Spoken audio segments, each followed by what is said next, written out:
दी जाती हैं। जैसे कहा तो फिर भैया ने सत्संग सुनाया, जीवन आत्महत्या करने के लिए नहीं मिला है, जीवन परमात्मा की भक्ति करने के लिए मिला है, उसकी बंदगी करने के लिए मिला है। उन्हें खूब अच्छे से सत्संग सुनाया, घंटा 2 घंटे वहाँ पर बैठे रहे, सत्संग विचार चलते रहे, गुरु महाराज जी की चर्चा चलती रही, गुरु महाराज जी के विचार चलते रहे। तो काफ़ी समय सत्संग सुनने के बाद वो भाई सत्संग सुनते सुनते रोने लगे, बहुत रोए वो वहाँ पर बैठकर, इतना रोए। रोते रोते उन्हें ध्यान आया कि जब हर समय मेरे यहाँ सर के ऊपर कुछ न कुछ बोझ बना रहता था, ऐसे जैसे कोई यहाँ से पकड़कर मुझे खींच रहा है, और मेरे यहाँ पर कुछ ऐसी हलचल होती ही रहती थी, पीड़ा दर्द होती ही रहती थी। लेकिन आज जब से आश्रम में बैठा हूँ तो यहाँ बिल्कुल शांति है, कुछ भी नहीं है यहाँ पर मेरे सर के ऊपर। और मन के विचार बदल गए कि मैं क्या करने जा रहा था, अपने जीवन को व्यर्थ गवा रहा था, सुसाइड करके मुझे मिलना क्या था, मेरे परिवार को क्या मिलना था। जितना दुखी मेरा परिवार आज है, मेरे जाने के बाद ये परिवार और दुखी हो जाता और परेशान हो जाता। जब ये विचार आए खूब रोए वहाँ पर बैठकर, और रोते रोते उन्होंने कहा, जो भैया उन्हें लेकर आए थे उन्हें कहते हैं कि भैया आपका बहुत बहुत धन्यवाद, आज आप मुझे यहाँ ले आए, इस जगह पर ले आए। अगर आप मुझे यहाँ ना लेकर आते तो शायद आज मेरा जीवन इस संसार में ना होता। मैं तो सुसाइड करने के लिए ही जा रहा था, अपने परिवार, अपने घर, अपने कारोबार, अपने काम से दुखी होकर परेशान होकर के कुछ बन नहीं रहा, और इसलिए मैं आत्महत्या करने जा रहा था। पीछे मेरा परिवार है, 4 बच्चे हैं, पत्नी है, माता पिता है, सबको छोड़कर मैं जा रहा था। लेकिन वो कितने दुखी हो जाते, परेशान हो जाते। लेकिन आज आपने मुझे सही मार्ग दिखा दिया, सही रास्ता दिखा दिया। क्योंकि जीवन में कभी भी सत्संग विचारों के अंदर हमें हमेशा ये बात बताई जाती है कि कभी निराश मत हो। जीवन के अंदर बहुत सारे मोड़ आते हैं, ये जीवन आसान नहीं है, इसमें पग पग पे संघर्ष है, संघर्ष करना पड़ेगा, युद्ध है, युद्ध करना पड़ेगा विचारों से, परिस्थितियों से, अपने मन के दुखों से, अपने शारीरिक दुखों के साथ हमें हमेशा लड़ते ही रहना पड़ेगा।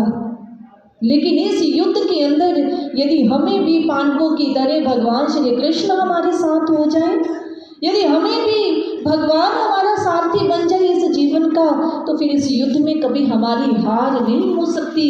हम हमेशा विजय को ही प्राप्त करेंगे, हम जीतेंगे ये युद्ध।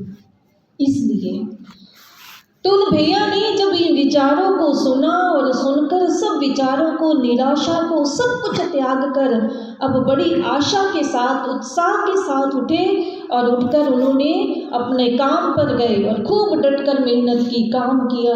और मानेंगे उस दिन के बाद उनकी तनख्वाह मजदूरी बढ़ने लगी, वो और मेहनत करने लगे, धीरे धीरे करके उनका सब काम सेट होने लगा। और भैया धीरे धीरे सत्संग सुनने के लिए आने लगे। सत्संग सुनते सुनते उन्होंने ज्ञान दीक्षा को प्राप्त कर लिया। ज्ञान दीक्षा को प्राप्त करके अब रेगुलरली सत्संग में आते हैं, आश्रम में आते हैं, सेवा करने के लिए, साधना करने के लिए, सत्संग सुनने के लिए। लेकिन वो जब से उन्होंने ज्ञान लिया था तब से वो कहते बहन जी मैं तब से देख रहा था, वो जो भाई थे ना, जो मुझे सत्संग सुनने के लिए जबरदस्ती खींचकर अपने स्कूटर पे बिठाकर आश्रम में लेकर आए थे, यहाँ 2 घंटे मेरे साथ बैठकर जिन्होंने सत्संग सुना था, कहते वो दिन गया और आज का दिन आया, उस भाई को मैंने आज तक नहीं देखा आश्रम में। तो आप बता सकते हैं वो कौन थे? हाँ जी, कौन थे? गुरु महाराज जी। तो बोलिए श्री सद्गुरुदेव भगवान की, साचे दरबार की। वो गुरु महाराज जी थे। तो बताइए ऐसे लाभ तुझ बिन कौन करे? जो ये कर सकते हैं क्या कोई कर सकता है? क्या किसी को हमारे मन के भावों का पता है? चाहे उन्होंने ज्ञान दीक्षा नहीं ली हुई थी, लेकिन गुरु को उसकी भी चिंता है। महाराज जी केवल मात्र हमारे लिए नहीं आए, संसार के लिए आए हैं, पूरे विश्व के लिए आए हैं। उन्हें हमारी ही चिंता नहीं रहती। जिस व्यक्ति ने ज्ञान नहीं लिया, आप यहाँ से सोचें कि जब वो उसे जाकर बचा सकते हैं, उस पर जाकर कृपा कर सकते हैं, उसको नया जीवन दे सकते हैं, तो फिर हम क्या हैं? हम तो उनके शिष्य हैं, जिनको वो आंखों के तारे कहते हैं, अपने प्यारे कहते हैं। तो वो हम पर कृपा क्यों नहीं करेंगे? हम पर तो उनसे भी ज़्यादा कृपा बरसाने के लिए वो तैयार रहते हैं। बस हम पात्र बने रहें, हम उसके पात्र बने रहें। इसलिए भक्तों, उन जैसा स्नेह, उन जैसा प्रेम हमें संसार में कोई नहीं दे सकता। उनके जैसा सहारा हमारा कोई नहीं बन सकता। इसलिए हमेशा हमेशा अपने मन के अंदर एक ही विचार रखा करें